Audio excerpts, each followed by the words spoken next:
Welcome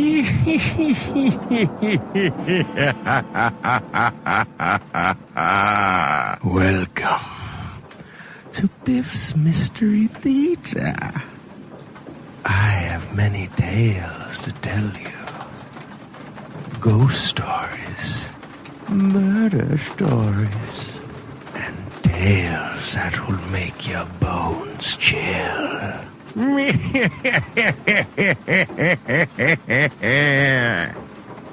Join me, won't you? For Theater of the Mind, where you always have the best seat in the house.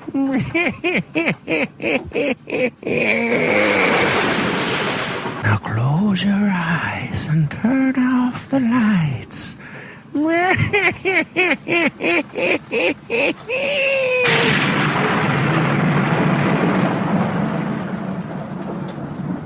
In Deadwood, I learned that a man will risk anything on what he considers to be a good gamble.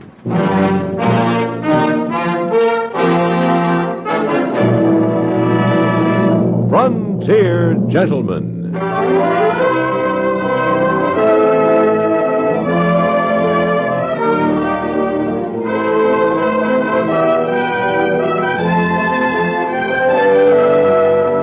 Herewith an Englishman's account of life and death in the West. As a reporter for the London Times, he writes his colorful and unusual stories. But as a man with a gun, he lives and becomes a part of the violent years in the new territories.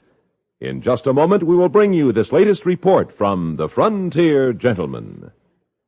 Nobody's a stick in the mud where CBS News is concerned. On features like The World Tonight, listeners go right along to wherever the news is happening. Hear eyewitness reports from CBS News overseas correspondents. Enjoy lively interviews with the very people who are making the news night after night, as most of these same CBS radio stations present The World Tonight.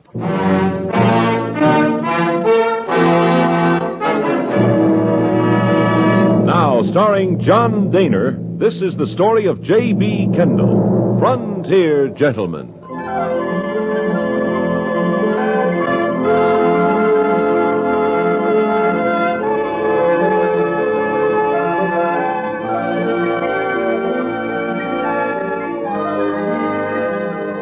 In my wanderings, I have found that a horse is an indispensable method of transportation. It is true that a great deal of my traveling has been accomplished through the use of riverboat, train, and stagecoach. But these conveyances traverse only a minute portion of the tremendous area which makes up the states and territories of the American West. Therefore, in order that I might not be so completely dependent upon the relative convenience of public transport, I decided to purchase an animal. I learned that there were only 2 horse dealers of any consequence in Deadwood. My informant was a gentleman named Squatty Reynolds. We had recently met over a beer on Dolan's Good Luck Saloon. He put it this way. Now, I reckon you want a real Sunday horse, Kendall, not one of them cut-back, flea-bitten whistlers. Definitely a Sunday horse. Well, like I say, there's 2 horse traders in this here town. One's Fitz Tallman, the other Wohaw Simmons. They's both got plenty of critters they'll sell you. Of course, I ain't saying one got better than t'other, but if it was me, I'd go down to Wohaw. Simmons? Yeah. He ain't likely to thieve you blind as Fitz Tallman would. You being a tenderfoot and all. Oh, that's nice to know. Ain't nothing. Where would I be likely to find Mr. Simmons? It ain't but a shortish straddle down the road. Yeah, I ain't got nothing better to do. I'll amble on over with you. Might be I can help you find yourself a toffee. Oh, I'd be most grateful to you. Want to buy yourself a horse, mister? That's right. Well, you come to the right place. That's what I told him, Wohaw. And ain't told but the truth, Squatty. In fact, what kind of animal you reckon will fit? Well, there's a decent-looking horse. What's the roan? Oh, no, not less than you plan to do some day herding. He's a churnhead. Kind of bull-windy, too. No, not him. Now, I got me a real sweet little dun over here. He ain't sizable. Not much over 14-2 hands, but he's a long horse, if that's what you're wanting. Long? He'll go, mister, and he'll keep going till you say stop. And you got to say it good and loud. Yeah, that's a new one, ain't he, Wohaw? Don't recollect seeing him around. Yeah, come in yesterday. In Fella sold him cheap to pay poker loss. That, mister, is a lot of horse. They're rather broad in the beam, wouldn't you say? You mean the big bottom? Oh, sure. That's the nature of him. You take my word, mister, that's one long horse. I had him out this morning. He's got a fast walk and an easy lope. He'll get you where you're going. Won't give out like a lot of these fancy puddin'-foots Tallman try to sell you. How much, Woha? You talking for the man here or for yourself, Squatty? Maybe I got a hankering. $50. Well, I'm afraid that's a little high for me. What's your offer?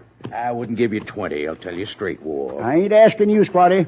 Listen, mister, maybe you'd better go on over and have a look-see at what Fitch Tallman's got. Now, you shut your mouth, Squatty, or I'll stomp your head in. Trouble is, you don't know a good piece of horse flesh from a hog. This here critter's worth better than 50. And how come if he's so good you want to sell him? I'm in the horse trade business. Not no hotel for Bronx, that's how come. Now, mister, I tell you what. You give me $40 for this here horse. If you ain't satisfied after a week, you bring him back and get your money back. Well... Now, you come in looking for a horse, and I tell you he's the best I got. Oh, Woha, you sure do want to get rid of him. What's the matter, you got a case of worms? Mister, you don't want no cayuse dropping dead under you. I'm a warning you, Squatty. Gentlemen, if you'd give me a minute or two to make up my own mind, I'd appreciate it. Sure you would. You just do that. Easy, boy. Man's a fool to sell a fine animal of life for $40. Man's a bigger fool to buy it. All right, $40 on condition of the week's trial. You got a deal, mister. Put her there. I sure do hate to see a greener get cheated. You say I cheated him, Squatty? Well, you ain't going to lose money on the deal, that's for sure, Woha. 35, 40, Mr. Simmons. You keep a hold on that money, mister.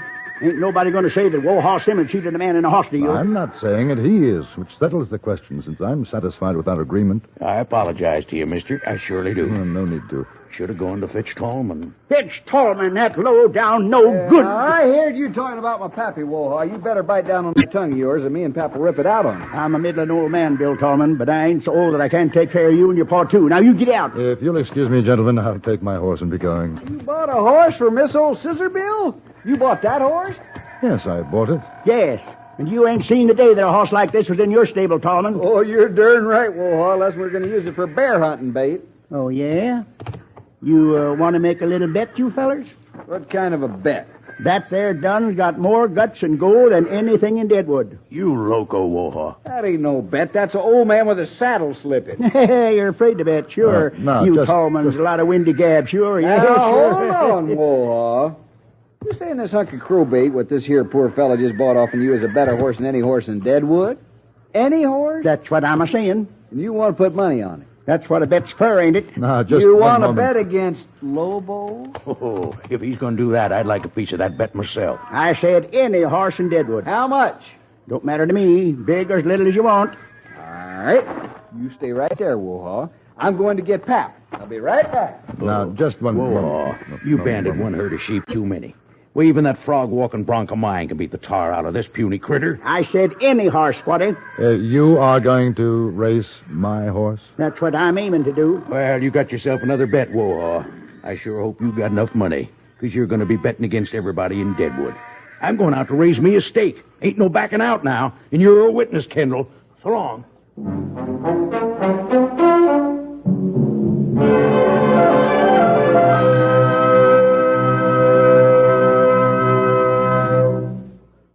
The voice is familiar, but can you remember the name? That's the problem confronting our star-studded panel of experts each Sunday, as most of these same stations present Says Who. Says Who is CBS Radio's fast-moving guessing game with Henry Morgan as host.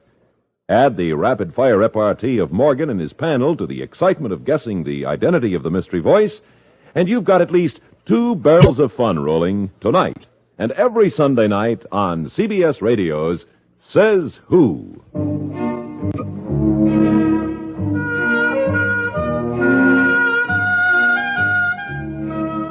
In Woha Simmons' saddle room, I began to understand why the old man had been goaded into making his bet. At that point, neither of us had any idea of the magnitude of what he had done.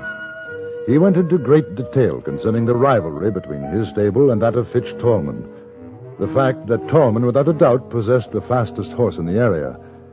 I was sympathetic, but I said, I don't exactly blame you, but I can't see the point in even holding the race. Well, there's one thing can make it easier for you, Kendall. Sell me back the animal. And you'll race him yourself? Yeah, I figure. But you know he can't win. I never said that. But you did. For sure, he can't win no short horse race. He ain't that kind. But nobody said nothing about a short race. Now listen, Kendall. I've been around horses since I can remember. That animal of yours, he's hard like rocks. The cowhand that sold him to me, he told me that horse can go 30 miles in a day and never be winded. There's that kind of racing, too. That's what I got in mind. 30 miles? Near 300. Deadwood to Cheyenne. Go on. That little done. He won't be fast, but I reckon he can walk the legs off of anything that tries to go against him. You really think he's that good, huh? Well, I open my mouth wide enough, he'd better be. It'll cost me all I got if he ain't. I suppose they won't agree to a race of that distance. Oh, I ain't worried about that. It's what happens if I lose that's got me scared. Why not make a small bet? You can afford that, can't you? Ain't you got ears, Kendall? I told Bill Tallman I'd bet little or big. Didn't make no difference. Old man Tallman hears that, he's going to make it big. He's been looking for a way to put me out of business for a long time, and this would do it.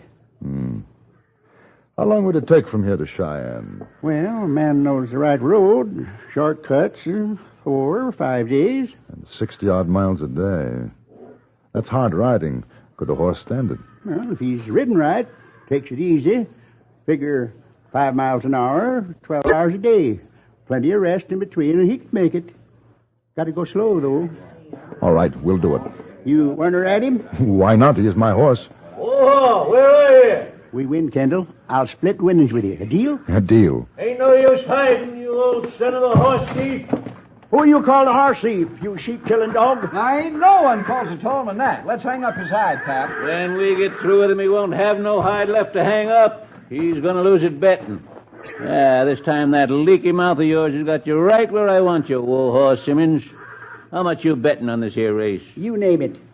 Your stable again mine, and every critter to go with it. $1,000 to the winner. Now, I want some of them winnings, Fitch. That all right with you if Squatty Reynolds enters his horse? Don't matter to me none. I'll bet 500. 5. 5 for me, too.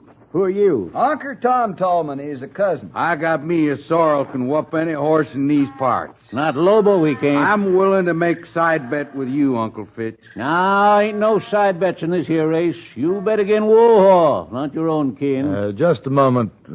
What about the rules of the race? Oh, you the poor mail-order cowboy bought that buzzard bait? Yeah, that's right. Ain't nothing worse than stringing a greener, but I guess you all got to learn someday. You set the rules, mister. Make no difference to us. Good. The race starts here, in Deadwood. Ends in Cheyenne. Man, that's a heap of racing. Now, today's Thursday. We got 2 days to get ready. The race will start Saturday morning, 6 o'clock. Got to be in Cheyenne no later than next Thursday. Make that Wednesday midnight. Right, fair enough. Wednesday midnight. 4 days, 9, 10, 11, 12. 4 days, 18 hours. Anybody comes in after that loses. Well, suppose we all come in after that. Then all bets are off. Nobody wins. Now, ain't no horse can make a run like that without proper feed and the like. Every rider can have somebody along to help. Helper drives a buckboard carrying feed, bedding, and chuck. A man can take any route he pleases between here and Cheyenne. Any he wants. Finish line's at the railroad depot. You got to get somebody to ride ahead to Cheyenne to be there at the finish. Then tell the mayor he'll go. Who's riding your nag, Wool? I am. Kendall is the name. Now, which you figure's going to drop dead first, the dude or his horse? Might as well pay up right now, Wool. Hey, who's riding your horse, Tallman? My son is who? That's right, Pap. I'll go along with the buckboard. Uncle Fitch, you reckon you can find me a helper? Sure, Honker. We'll fix you up. Well, boys, I'm going out and make me a couple of side bets.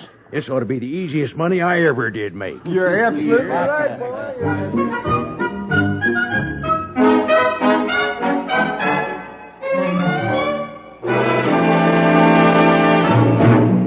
The fastest runner in town can't hope to keep up with the Mitch Miller Show because every Sunday night, when it comes your way on most of these same stations, the Mitch Miller Show covers that part of the entertainment world that stretches from the bright lights of Broadway to the Klieg lights of Hollywood. For another all-out, all-star variety edition of the Mitch Miller Show tonight, join us right here at the Star's address when Mitch puts out the welcome mat again. By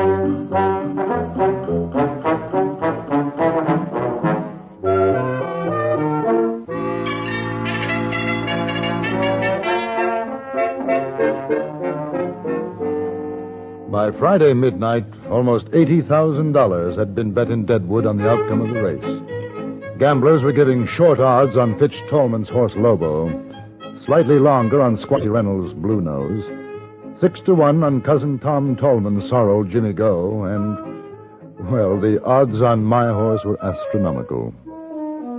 An hour before the start of the race, Wohaw Simmons went over our plans. The little dun horse stood quietly by my side. Now, remember, rain or shine, these mules of mine pulling the buckboard, they're going to do a steady 5 miles every hour. Don't you fret if it takes a little while to come up with me. I want time to scout ahead. There's been some rain south a ways, and maybe I can find better trails for you to ride. Good. Now, remember, don't matter what the others do. Keep him at a walk. Oh, once in a while let him lope, but easy. Say, ain't you got a name for the animal? As a matter of fact, no. What did his last owner call him? Dogged if I know. Well, I had a horse once in India. His name was Khyber. How would that do? Well, don't mean much, but it's your horse. Now, I figure you'll race until about noon. That ought to put you still a few miles this side of Wyoming territory. I'll set up camp on the road. Take an hour to rest up, rub down the horse, give him some good feed, and get some grub for yourself.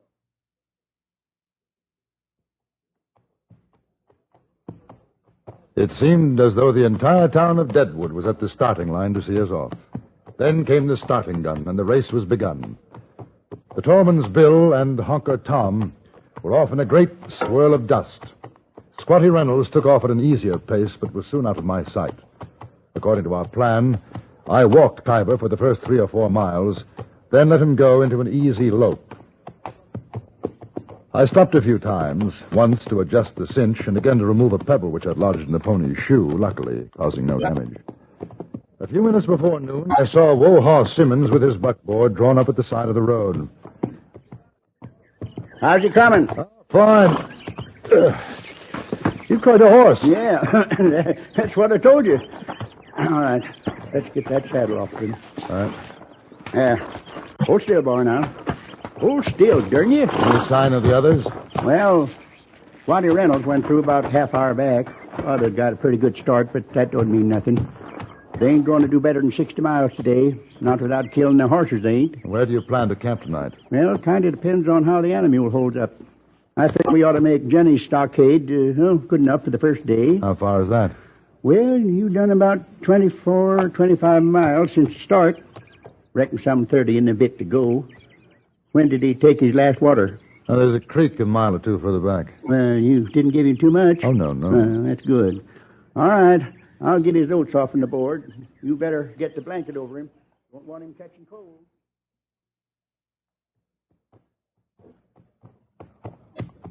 An hour and a half later, I was once more on my way.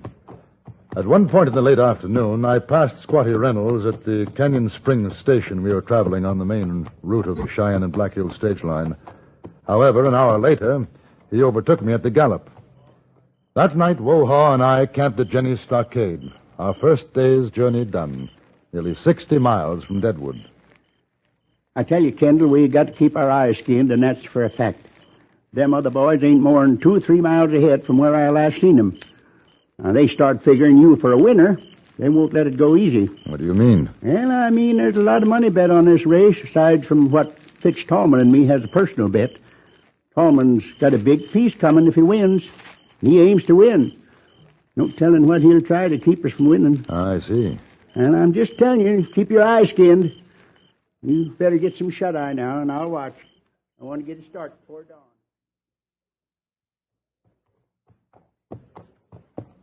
Sunday, Monday, Tuesday night. Although I had maintained Khyber's steady, slow pace, there was no more than 5 miles separating the 4 of us. We had ridden over 200 miles now, and to this point my horse had shown little effect. On the other hand, I had once again passed Squatty Reynolds on his big roan Blue Nose. He seemed to be limping quite badly. I had not yet caught up with Wohaw's buckboard and the evening camp which we had planned for Chugwater. I stopped to cross a stream, when from the gathering shadows I saw two horsemen approach. I made out the sorrel Jimmy Go and Billy Tolman's jet-black Lobo. How's it going, Kendall? Very well, thank you. And with you? All right. Uncle Tom and me, we figured you was close behind. We waited for you. Yeah, we surely did. We wanted to have talk with you before you made camp with old Woolhaul. Oh, ride along with me. We can camp together. Well, what we got to say ain't for Woolhaul's ears, see? No. Well, you don't need to bother about the old man. My pap, he'll make it worthwhile if you take it real easy and don't try no more to win this here race. Of course, you ain't going to know how, 'cause that Lobo of Bill's, he's got enough left to run that critter of yours clean under the ground. So there's no sense you trying, is it? We figured it'd be worth $500 if you quit about now. Very generous of you, gentlemen, but I must decline your offer. I stand to earn quite a bit more by winning. But you ain't got a chance. Yeah, well, we'll just have to try. That's all. You wouldn't want no accident to happen to that runty nag of yours, would you? I most certainly wouldn't. Well, I sure hope it doesn't. Come on, Uncle. Sure hope that horse don't break its leg or nothing.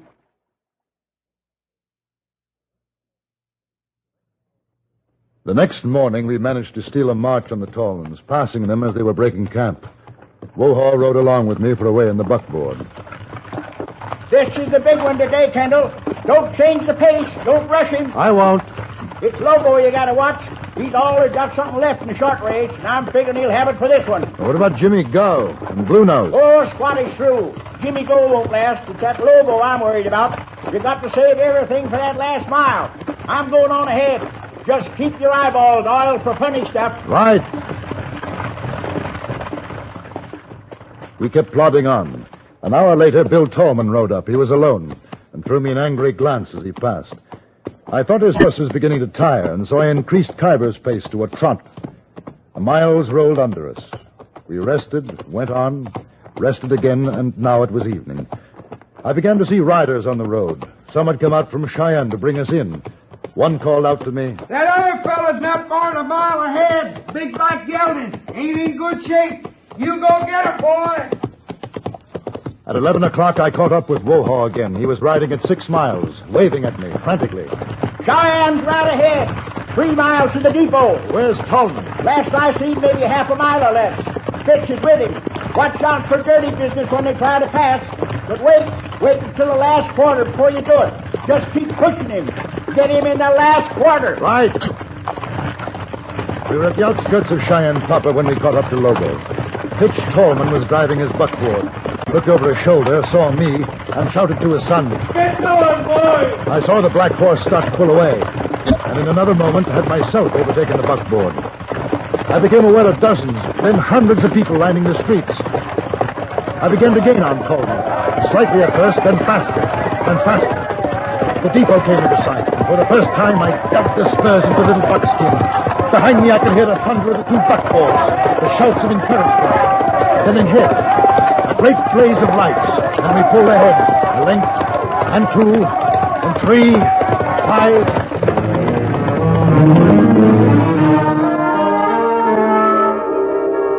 I heard that almost $100,000 changed hands after that race. Wohaw Simmons collected his winnings from Fitch Tallman and is now the sole owner of Simmons Livery and Stables in Deadwood, Dakota Territory. I was content to accept my share in cash, which amounted to a very handsome $2,000, a sum which brought me both luck and some misfortune, of which I shall write more in my next report to the London Times.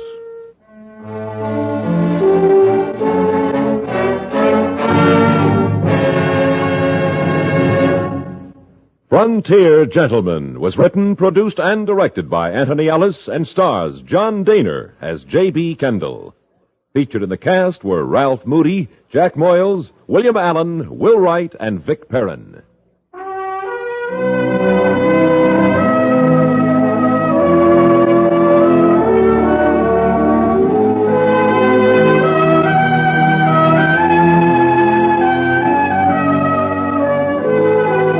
Join us again next week for another report from the Frontier Gentleman.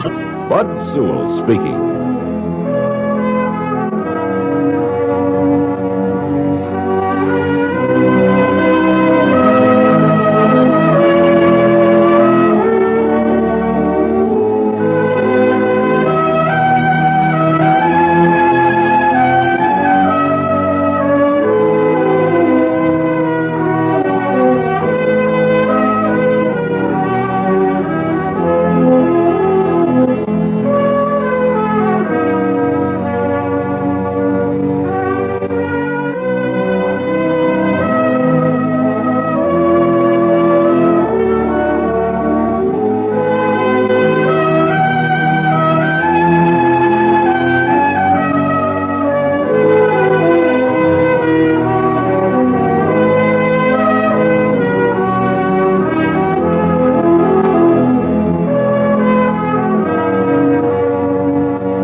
learn something of courage, integrity, and Indian affairs.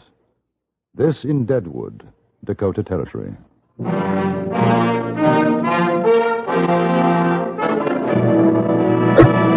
Frontier Gentlemen.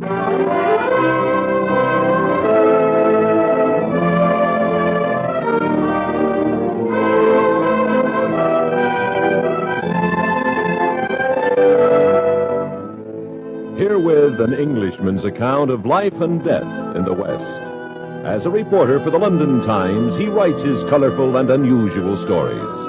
But as a man with a gun, he lives and becomes a part of the violent years in the new territories. In just a moment, we will bring you this latest report from the Frontier Gentleman. Stars twinkle in the eyes of Mitch Miller every Sunday night over CBS Radio. Every Sunday, a galaxy of the brightest stars in the entertainment firmament shine when they visit Mitch and tell their intimate stories of their lives, their offbeat humorous anecdotes, and the truth about careers which rival fiction. Authors, artists, singers, and musicians, you really reach the stars when you join Mitch Miller, Sundays over most of these stations. Don't miss CBS Radio's Mitch Miller Show tonight.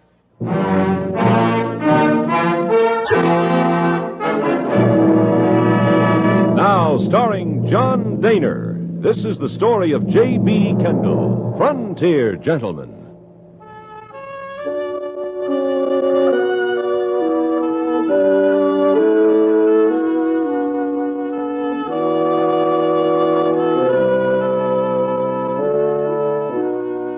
A few weeks ago in Deadwood, I had attended the trial of a Sioux policeman named Crow Dog.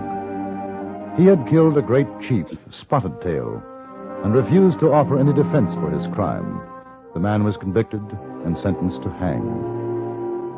When I returned from Cheyenne following the horse race, I found a message at my hotel asking me to call at my earliest convenience on Mr. Harry Clum, whom I remembered to be Crow Dog's attorney.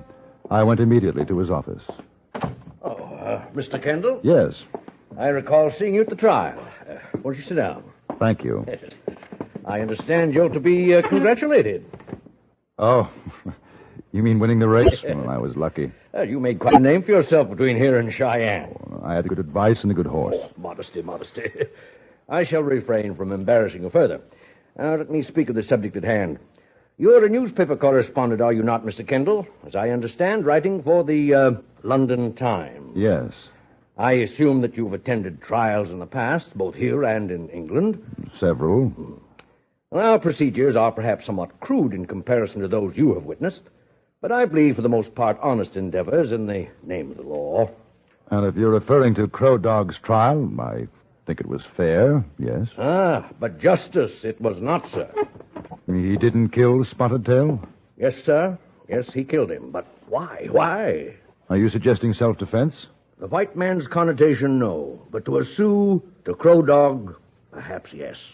You didn't mention anything like that during the trial. I couldn't. I was honor bound not to. Crow Dog had sworn me to secrecy. In divulging what I believe to be true, you must give me your word of honor to respect the confidence, sir. Of course, but I don't see In order to save my client, Mr. Kendall, to put it bluntly, well, I wish you to intercede. How? What could I do? Well, sir, perhaps through the use of your great newspaper. I must exhaust every possibility to save Crow Dog. Time's growing short. Now, first, let me tell you of the circumstances in the crime. Of course, you recall the victim, Spotted Tail. Oh, yes, he was one of the chiefs who went to Washington for the conference in 1870, wasn't he? Exactly. Spotted Tail, Sitting Bull, That's right. Red Cloud, Yes. Swift Bear, a dozen more of the great chiefs. I remember. Yeah. I shall not go into the devious maneuverings of plot, counterplot, jealousies, but suffice to say, there were factions within the Sioux Nation constantly at war with each other, as well as the white man. Well, Just bear with me, sir. We come now to Crazy Horse. After his capture and treacherous imprisonment, he tried to escape and was killed. Murdered, perhaps, is the better word. Well, I'm afraid I don't follow you. What has this to do with Spotted Tail and Crow Dog? It was the followers of Spotted Tail who seized Crazy Horse, held him while the soldier bayoneted the chief. Spotted Tail was an enemy of Crazy Horse? There are those who say so. Envy, hatred. And Crow Dog killed Spotted Tail for revenge, huh? It's possible. Was Crow Dog a follower of Crazy Horse? I don't know. But you said he swore you to secrecy. He must have told you... Oh, he told me nothing. All that I have stated is surmise, sir. But I had reason to feel that it was close enough to the truth. I took it to Crow Dog and suggested that we use it in his defense. He refused. Did he admit that it was true? Oh, he denied nothing, admitted nothing. All that he would say was that were such a defense to be used, it would rekindle the flames of jealousies, even war between the nations. And he still wouldn't tell you why he killed Spotted Tail? No. Perhaps inadvertently I'd stumbled on the reason. Now, according to Sioux custom, Crow Dog made a settlement with the relatives of the dead man. But because of Spotted Tail's importance, the government decided to prosecute Crow Dog. When is the day of execution? Well, sir, unless my plea for a stay is allowed, it's next week, Monday. Well, do you think if the facts, at least as you believe them to be, if they were known, it would make a difference? Well, it might.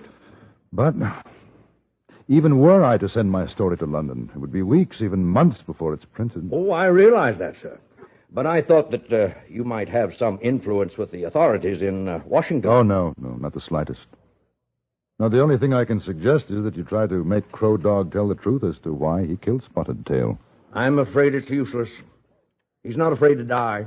In fact, he'd rather do so than divulge whatever reason he had for the killing. I don't think it would be much use, at least not to Crow Dog, but I should very much like to see him. Oh, well, sir, I might be able to arrange that. If you'll talk to me, there's always the possibility that something will slip out. Well, I'll go down and see John Molson. He's the jailer. A fair man. I'm sure he'll consent to the interview. The next evening, accompanied by Mr. Clum, I went to the jailhouse, and there met John Molson, who had given his permission for us to see Crow Dog.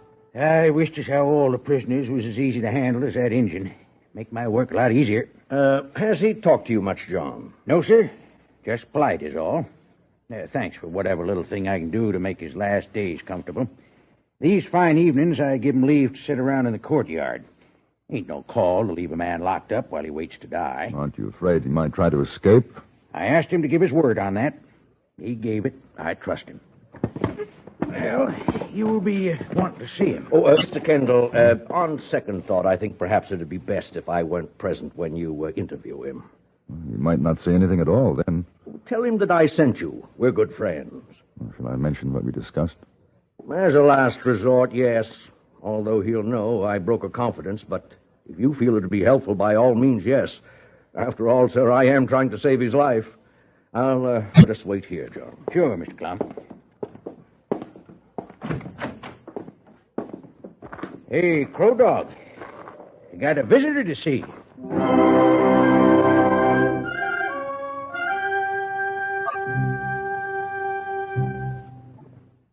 Do you ever say, I have a good memory for faces, but names? Well, then, how about recognizing voices? Could you identify a famous personage just by his voice? That's what Morning Amsterdam, Orson Bean, Dagmar, and Ralph Story will try to do today on Says Who. Maybe you can place the voice before the panel does when CBS Radio brings you Says Who over most of these stations.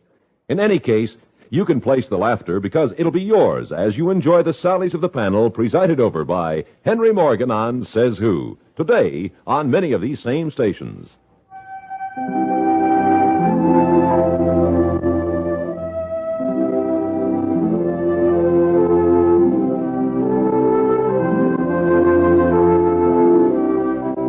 Crow Dog was a man of indeterminate age. Possibly because of his incarceration and the strain of waiting for execution, he appeared older than he actually was. He sat on a tree stump, a worn blanket wrapped about his shoulders, watching the lengthening shadows engulf the sunlit wall of the courtyard. As we approached, he looked up, then got to his feet, standing quietly, a little nod to his jailer, Molson. Hey, Crow Dog, this feller's Kendall. He writes on a newspaper a long, long way off, over big seas. A place called England. He's a friend of Mr. Clum.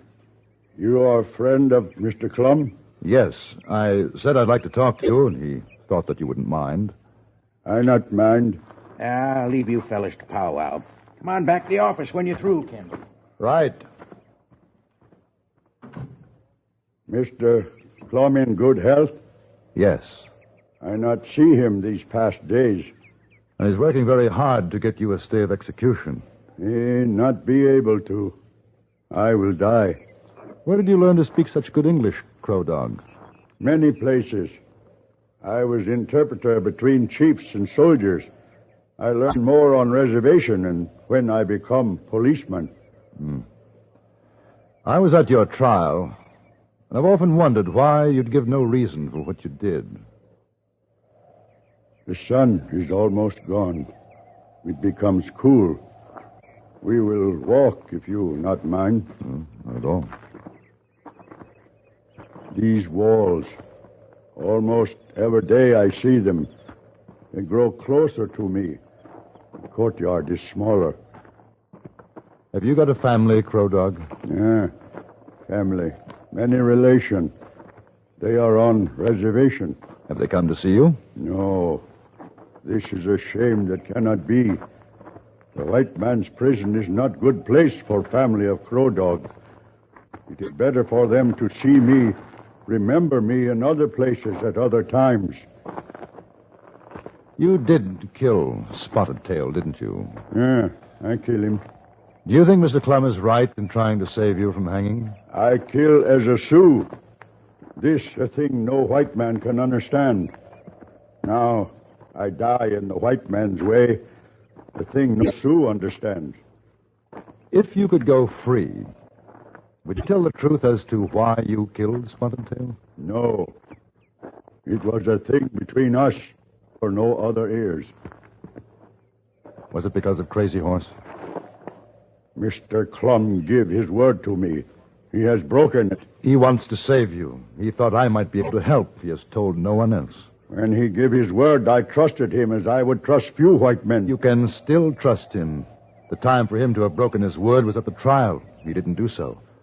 You can't blame him because he wants to help you now, before it's too late. He think what he wishes about Crazy Horse. I have nothing to say. Will you tell Mr. Molson there's a chill? I am ready to go inside. Yes. I wish I could do something to help you, Crow Dog. There is no need. I thank you. Goodbye.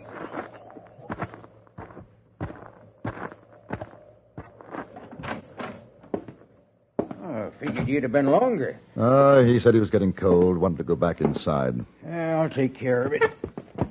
I'll be right back.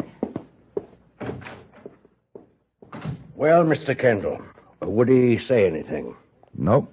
You mentioned Crazy Horse? Yes, I think it was a mistake. He seemed to feel worse about you breaking your word than the fact he's going to hang. Perhaps it was wrong, I don't know. It was a small hope at best. Except now I suppose he feels that he's lost his last friend. On what grounds have you applied for a stay of execution? Flimsy, terribly weak.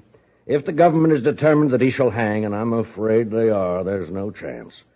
I based it upon the fact that he had satisfied tribal law by paying the settlement. That if tribal custom forbade him giving just and good reason for his act, that in itself is mitigating circumstance calling for a new trial. You know, from what I've seen out here, Mr. Clum, it must be very difficult to enforce your laws on the Indians. Oh, for both sides, sir, for both sides. We to impress our wills, they to understand why we do it. Crow Dog said something like that when I was talking to him. I sometimes wonder whether we're right, sir.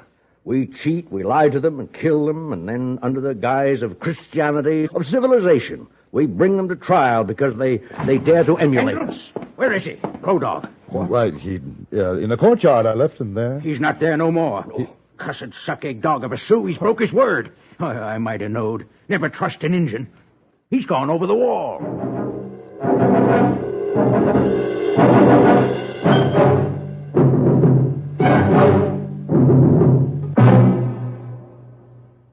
7 nights a week is The World Tonight, summarizing the state of the world and peace around it. Lighting up the day's top features, frequently pinpointing the humor and the human interest underlying the day's top news. The World Tonight is the perfect way to finish your day fully informed. Listen tonight on CBS Radio for The World Tonight, coming your way on most of these same stations.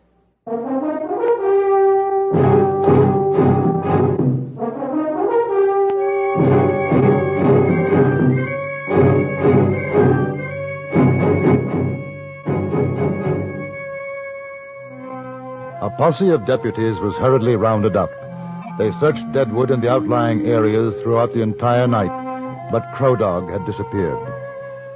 The next morning, Mr. Clum and I were called down to John Molson's jail office. Another man was seated, obviously waiting for us. He chewed on a sliver of wood and had an odd habit of keeping his head lowered and watching us under the brim of his hat.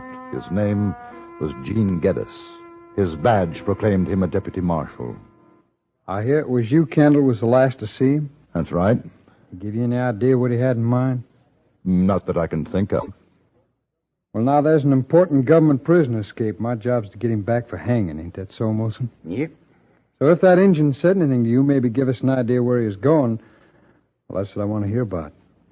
Sorry, I can't help you. Well, what'd you talk about? His trial, testimony, or lack of it. I guess he told you he's innocent. They always are. No, as a matter of fact, no, he didn't. He spoke of his family. I asked if they'd visited him. He said no. He didn't want them to see him in prison. Family, huh? I'll give you odds that's where he's gone, then. To the reservation? Sure. Figures the rest of his kind will hide him out. Well, don't worry, Molson. I'll bring him back by hanging day. Would you object if I rode with you? Well, I'm sorry, Mr. Kendall. This is government business. Well, I'm an accredited correspondent for the London Times. I'm going to write a report on this, and I'd rather get my information firsthand than to write what I'll have to imagine, you know. That's all right with me if the marshal says so. You'll have to see him first. The marshal was impressed with my credentials and had heard about my race from Deadwood to Cheyenne. I was given permission to accompany Geddes to the reservation. We left that afternoon. Is that the horse you won the race with? Yes. Don't look like he could have done it. He did. How come you're so interested in that Injun, Crow Dog? I'd like to find out why he killed Spotted Tail. And after meeting him, I'd rather not see him hanged. Well, mister, you being English and all, I guess you don't know about these people. I guess I'm being soft in the head to call them people, savages near to animals or not. You ever fight them? I've had to, once or twice. You ever see what they do to folks? Women, children? It's not pleasant. Of course, I'm with you on one thing. Don't seem to matter if an Injun scalps another, but they got to learn the law. Keep them on the reservation and teach them the law. It's the only way. The only way for what? For peace. We licked them in war, now we got to keep them licked. Now, you take this Crow Dog. Like as not, he's got himself good and drunk by now, maybe done some more killing. Next thing you know, he'll up and fight man. Ah, no, I don't think so. Oh, you don't, huh? Well, I seen raiding parties fresh off the reservation. I seen what they done to miners and settlers. Why do you think they'd do it? Why? Because they're no good red sons of guns who ain't got no more mind than a rattlesnake. I'm telling you. Biggest mistake we made was signing a peace. We should have killed every last one of them, then there'd be no more trouble. They ain't human. Do you mind if I ask you something? Why? Why do you hate Indians so much? It was a war party of Sioux killed my wife and 2 kids 5 years ago. They had to have a little fun first so they didn't die quick. That reason enough for you?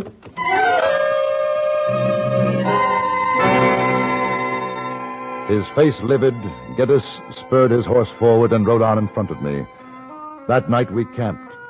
We didn't say much to each other. There wasn't anything to say. He was a man dedicated to the extermination of Indians. He'd already told me his reasons. I had no inclination to argue with him.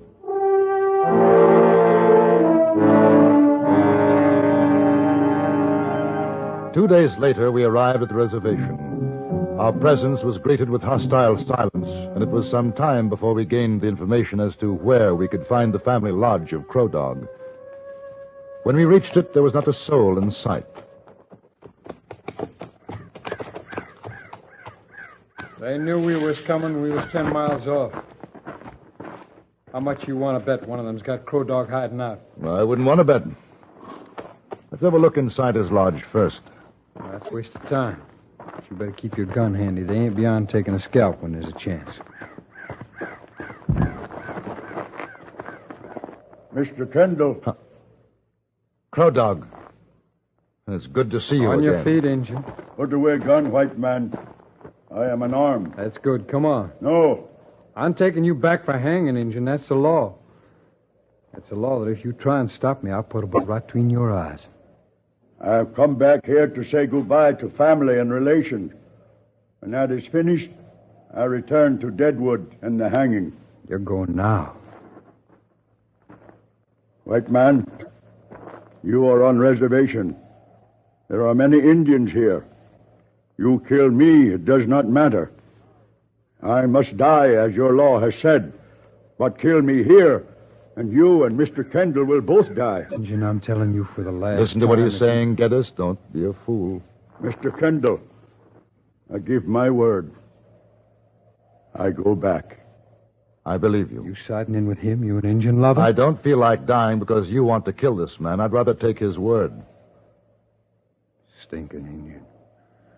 Whole place stinks of Injun. Well, it don't matter to me. If he won't come peaceable now, the soldiers will catch up with him. I'm getting out.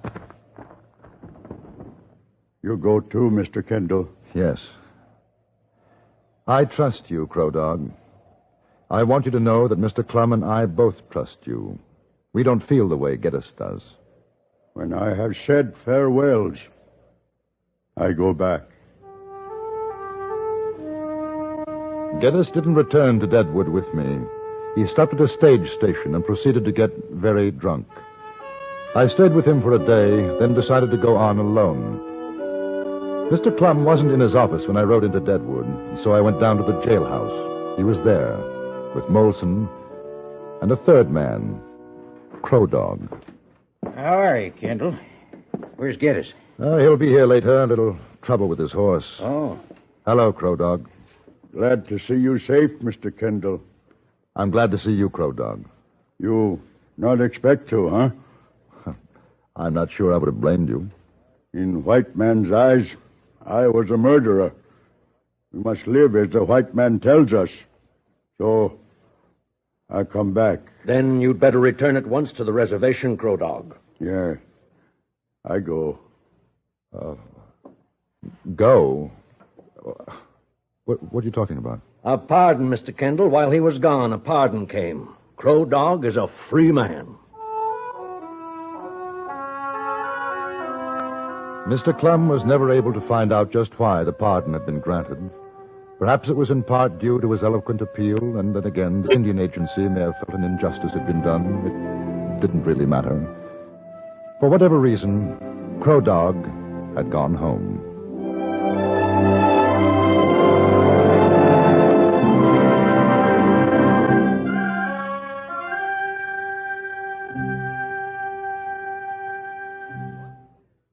Frontier Gentleman was written, produced, and directed by Anthony Ellis and stars John Daner as J.B.Kendall.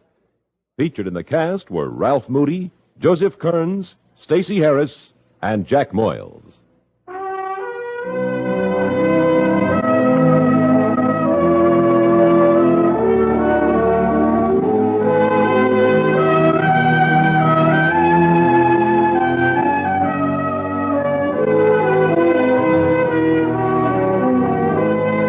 Join us again next week for another report from the Frontier Gentleman. Bud Sewell speaking.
In the Black Hills of Dakota Territory, I met a lovesick miner and got bitten by the gold bug.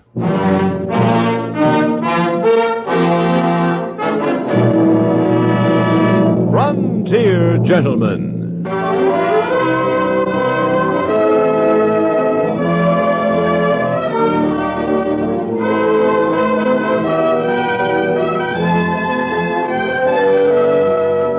Herewith an Englishman's account of life and death in the West.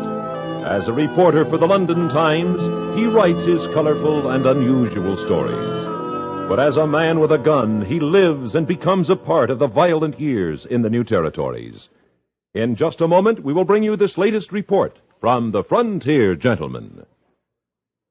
7 nights a week on CBS Radio, most of these stations present The World Tonight. On The World Tonight, Ace CBS newsmen broadcast direct from where the news is developing, along with well-detailed eyewitness reports on current events. The World Tonight brings you lively interviews with people in the news. When big things are happening in London, Moscow, Paris, Tokyo, or Rome, they're all within speaking distance on The World Tonight.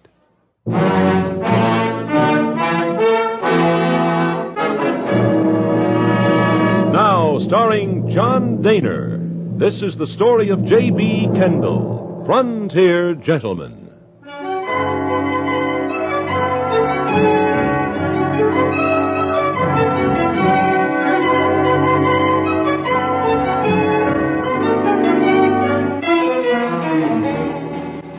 The town of Deadwood is built between a canyon wall and a river. As with so many other products of a gold rush, it has attracted the best and the worst of humanity. The enticements being many and varied, from opium dens to gambling halls and saloons. Morning and night, the long main street fairly roars. The sound carries many a mile into the Black Hills, to be heard by some half-starved, grizzled prospector down on his luck. I had gone into those same hills in order to write my impressions of gold mining in this area. It was the evening of my second day when I wandered into the camp of 2 men. Their diggings were in a hillside a few yards from their fire. Evening, mister. Good evening. Any luck? No. Had you grub? Not yet. Well, shake yourself. Ain't no fancy fixings. Got us some dough meat and splatter dabs, if that'll do you. It's very kind of you, but I don't want to. Heck, ain't no trouble. Rest your saddle, mister. Thank you. This here gut robber, he's Frank Twist. I'm Charlie Longbaugh. J.B.Kendall. How do you Smart to do? know you. May I contribute to the meal? Sure. Oh, ain't got any sweetening, have you? Yes.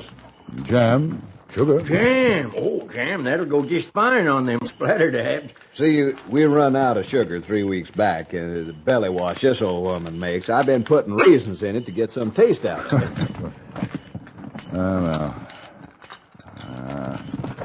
Here. Oh, now that's mighty friendly, mister. Sure you can spare it. Oh, yes. Say, where you been prospecting, J.B.? I'll tell you the truth, I haven't. I'm a writer, just moving around, looking for something to write about. That's so. You hear that, Frank? Yeah, ain't that something? You ain't looking for gold at all? If I found some, I wouldn't mind in the least. No, I'm not particularly searching for it. I admire that. I surely do. What about you fellows? Ain't running more than $10 a ton right now. We figured to give it a couple of more days and then move on. Of course, 10 ain't bad, but there's fellas cleaning up better than 50 a ton hereabouts. Don't pay to waste time on hungry ore. You both miners? Well, Frank is. Real old gristleheel. Ain't that right, Frank? I allows it so. Me?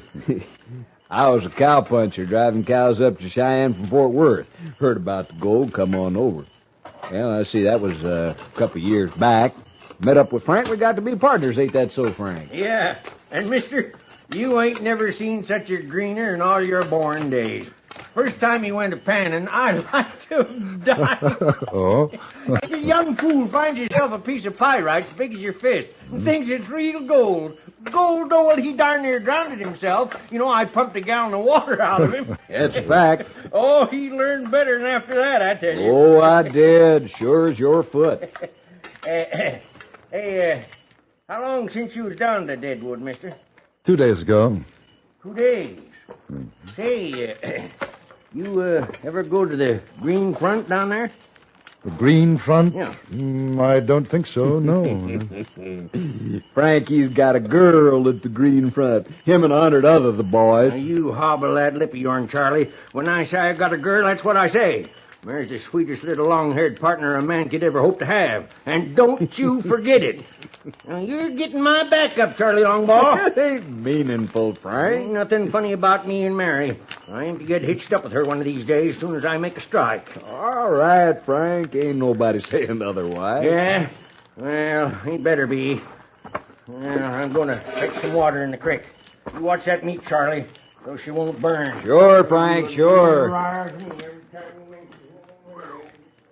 Yeah, I should ought to know better by now. I gather that Mary is rather a touchy subject. J.B., if you never seen a man with a love colic, you have now. At Frank, I swear when he gets into Deadwood, he's courting that gal like she was the finest lady in the whole territory. Buying her candies, all kind of fripperies, I swear. It ain't I got nothing against the gal. She ain't no worse than most. But I sure do hate to see a man old enough to be her father, which, if you ask me, she never even knew. I sure do hate to see it. Hate to see it? Yeah, him making cow eyes and playing the fool over that painted cat. Why, she don't give no more than spit for him.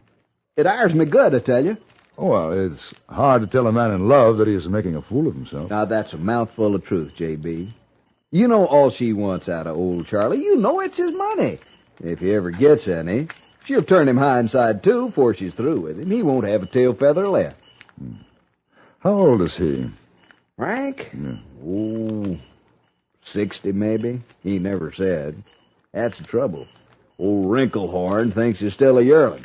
Doesn't he know that she doesn't care about him? Sure, he don't see nothing. She gives him one of them big-eyed skid grease smiles, he's a goner. Well, I'm afraid there's not much you can do about it.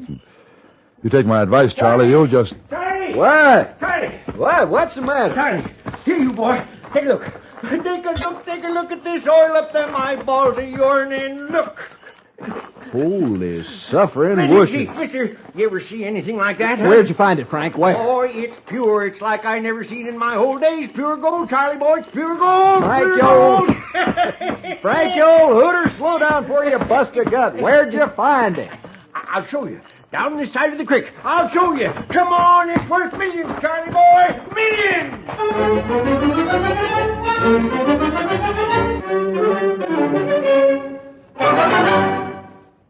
Right now, your GMC dealer is inviting every truck owner and every truck buyer to make his own value test.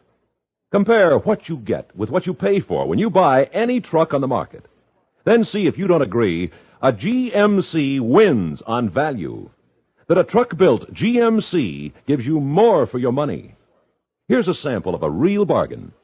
Your GMC dealer is ready to offer you a brand new 1958 GMC truck for stop-and-go delivery work, complete with package delivery body, at a price that's less than you'd have paid for this same vehicle a year ago. And here's another bargain. Today's brand new pickup with 22 extra quality features at no extra cost, priced right down with the lowest. When it comes to trucks, remember GMC, the quality name in trucks, wins any price-value showdown. See your GMC dealer now.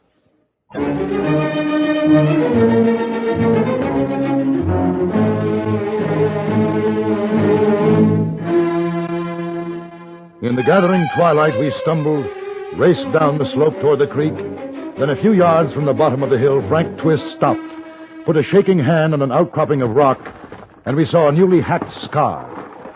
You ain't gonna believe, neither one. You ain't gonna. Frank, we've struck it. Look at there. Mr. J.B.Kendall, you brung us luck. Big luck. You know what happened, you know? Oh, I was mad at you, real mad, Charlie boy. I was passing by this here ledge, and I give the bucket a good swing to help get rid of my froth. The bucket got caught on a crack and pulled loose, a piece of rock come out.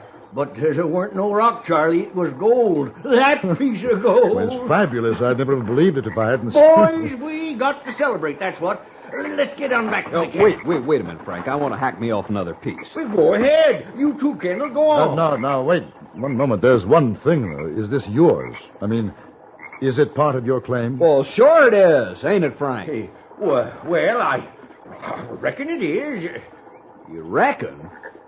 Well, we paced it off, Frank. Up the diggings. Don't it come down this far? I don't rightly remember, Charlie, but let's see now. 200 yards south, 300 north. That's on pack saddle Jack's diggings. 44 east, 44 west. Frank, we panned downstream. We never made no claim here. Well, we got to do it right now, right away, Charlie. Quick. Yeah, sure, Frank. Kendall, you give us a hand. We'll cut you in for a share. Oh, I'd be very happy As soon as we get it staked out, me and Kendall go back to Deadwood and register. Now, you stay here to keep an eye out, Charlie. Yeah, like you say, Frank, but suppose somebody else has already staked it. We searched for some mark of ownership, a cairn of rocks, an old tin can, but in the darkness we could find nothing. The three of us staked out the area and then started for Deadwood, leaving Charlie seated at the campfire, a look of grim determination on his face, a shotgun across his knee. It was well past midnight when we arrived in Deadwood to register the claim, but the office was closed and wouldn't open until 6 in the morning. Well, I sure do hate to let that claim sit like that with only the young feller up there. There's no use worrying about it, Frank. You can't do anything until morning anyway. Well, you're right, J.B. You're darn right. Tell you what, let's you and me celebrate. Drinks are on me. Bella Union's just down the way. All right. Oh, it's going to be a long night, but worth it, because in the morning, we're going to be millionaires.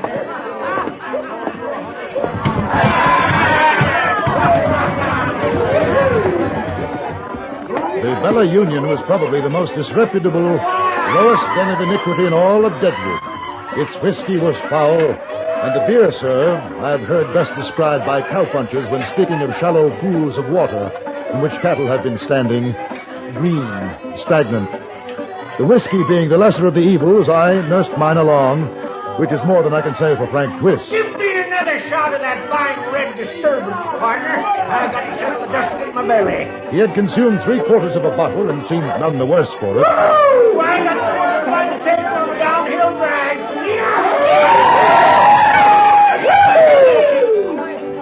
At about 3 o'clock, my companion turned a somewhat reddened eye on me, hiccoughed, put his arm on my shoulder, and said, You miserable looking son of a gun. You're drunk. I'm sorry. What you need is a drink. I have one. Thank you. What I need is a drink. In your hand, Frank. Mary. What? Mary. Let's go see Sweet Mary down to the green front. Well, now, don't you think perhaps we'd better wait until the office opens? Remember, the claim? Oh, you gotta meet Mary. She, me and she. We're gonna do some rotten logging. Sweetest little gal in Deadwood. Marry her in the morning. Come on. We made our way down the street to the green front. The saloon was a good deal quieter than the Bella Union, but for an entirely different reason.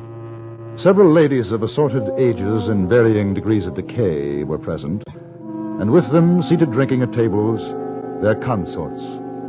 Frank Twist dragged me across the room. There she is. Mary! Mary! Oh, come on, Mary. Give us a kiss. Oh, Mary. you wicked man. Hey, mister, you take your slimy hands off on that sweet, pure girl. Come on, Frank. You don't want to... Hey, there. It's old man Twist. Yeah. Are you talking to me, you raunchy old son of a gun? You heard? Mary, hold my drink. Sure, honey. Now, forgive the intrusion, but my friend is rather drunk. He doesn't mean... What do you mean I don't mean?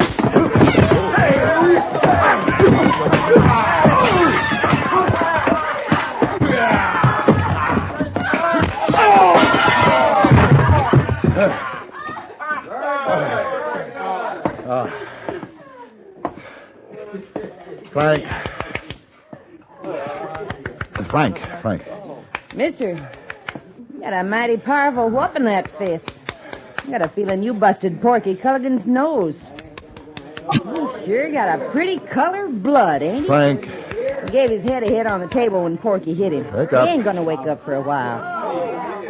You sit down and have a drink with me, stranger. No, we don't want no trouble in here, mister. Oh, there ain't no trouble, Horace. You go and take care of the customers. Bring the gentleman here a fresh glass. He wants to buy me a drink.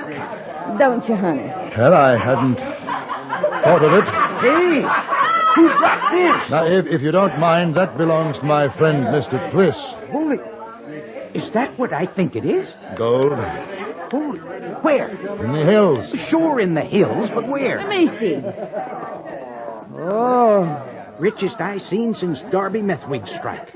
mister, you and him partners? Yes. Oh, Horace, get the gentleman some champagne. You don't want to drink none of that snake poison of yours. Sure, you bet. Sit down, Mr. Honey. Sit down. Let that dear old man lay. You and me, we'll take care of him when he wakes up. Now, I want you to tell me all about yourself. Where'd you say you found the gold?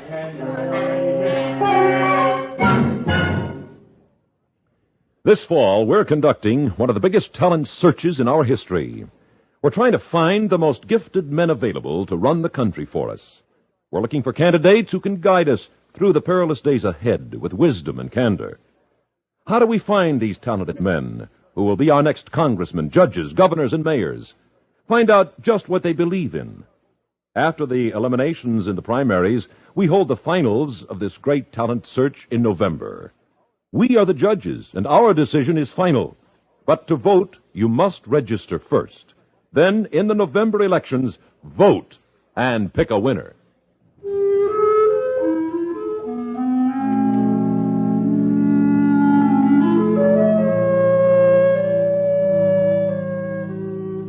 Miss, Mary, I never did learn her surname, draped herself around me like an anaconda.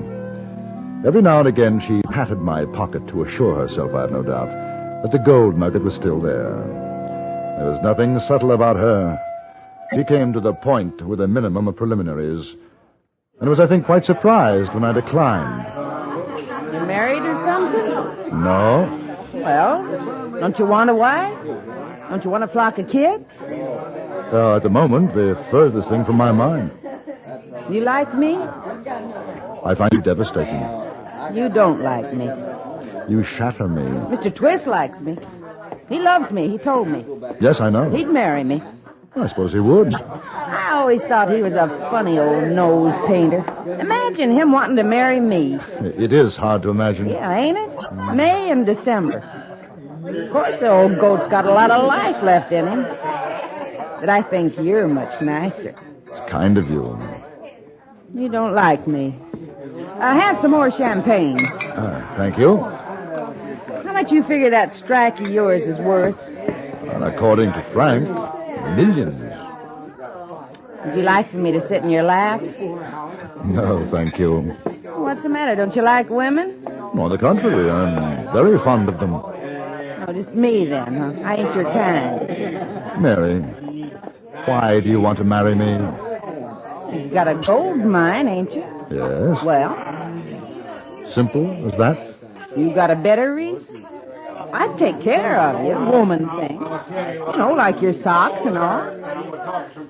Yeah, I guess maybe because I've been working in a place like this, I ain't the wife you'd be wanting. That it?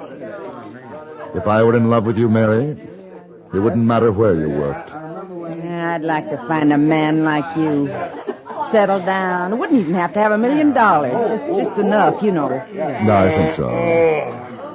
Oh, your erstwhile friend is coming, too. Huh? The gentleman with the wounded nose. Porky, you better get out of here for...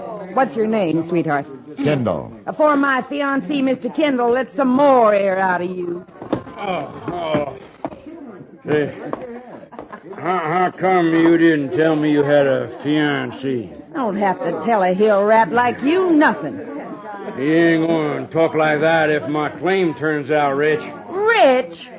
Culligan, you couldn't find enough pay dirt in your whole life to beat what Mr. Kendall's got right there in his pocket. Oh?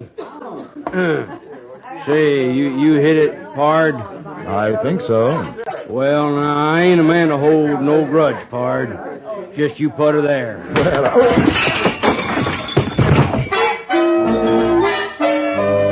As I reached out my hand, Porky Culligan hit me a beauty, and that was that. But a half an hour later, I woke up, my head pillowed in Mary's lap, an anxious Frank Twist leaning over me, and behind him, the rodent-like features of Stoat, the green front proprietor. Kendall, you all right? Kendall? Oh. Oh, sweetheart, I thought you was dead. Oh. Mary. So did I. What call you got calling him sweetheart? I can call him anything I want. Culligan got your gold, mister. Took off out of here like he had a burr under his saddle. With the gold? Yeah. Stole the nugget right out of your pocket. I tried to stop him. No matter none, Kendall. There's plenty more where that come from. Oh, well... Maybe you better lie down for a while, honey, till you feel all right. You want to come to my room? No, he don't want to come to your room. I'll take care of him. Come on, J.B. You better be getting along. We got business. What about the champagne? You ain't paid for that yet. Yes. $100. What are you, a road agent? That's the price. Pay up. Here. Ain't I going to see you again, Kendall? It's doubtful, Mary. How about you, Frank? You coming back when you're done with your business? Well, I ain't so sure no more, Mary. Maybe you ain't exactly the kind of woman I'd want to be raising my kids. How come? I thought you was sweet on me. I was. But you're a fickle female woman. And I aim to do some better with my millions. Come on, let's go, Kendall. We left the forlorn miss of the green front and walked down the street to the land office. Frank Twist was remarkably sober. We had an hour to wait until 6, and then the office opened. The agent took our claim and began to go through his files. You know, I'm mighty glad I found out about that woman before it was too late, J.B. Oh? Yes, sir. I got you to thank for that. Why, sure. Only thing she was interested in was my money. Yes, I rather gathered that impression myself. A yowling and a screeching. Figured for a while you was dead. Right there with you ain't yet cold. She's asking me to marry her, and then you wake up and she starts calling you sweetheart. Well, we're both to be congratulated, Frank. I'm still alive. You're still single. Yeah. Say, sure is taking that feller some time to check that claim. All right, boys. Oh, everything fine, huh? Sure, but not for you it ain't. No, not for us. Unless you made a real big mistake when you staked it out, that claim's already spoke for. It ain't. It can't be. I'm sorry, it sure enough is. Let's see, the name Culligan. Porky Culligan. He's legal owner. What's the matter? You boys find some gold up there? I went back with Frank Twist to his camp. Then, with Charlie Longbaugh, we walked down to the creek and looked at the outcropping of gold. 2 days later, Culligan found it. And the day after that, he married Mary of the Green Front.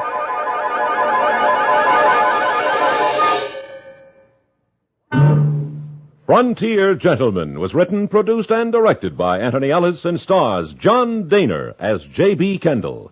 Featured in the cast were Joseph Kearns, Harry Bartell, Virginia Gregg, Jack Moyles, and Jack Crucian.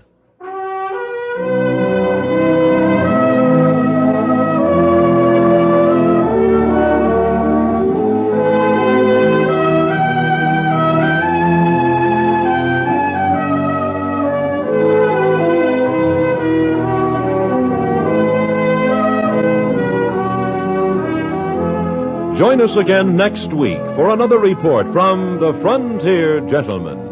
Bud Sewell speaking.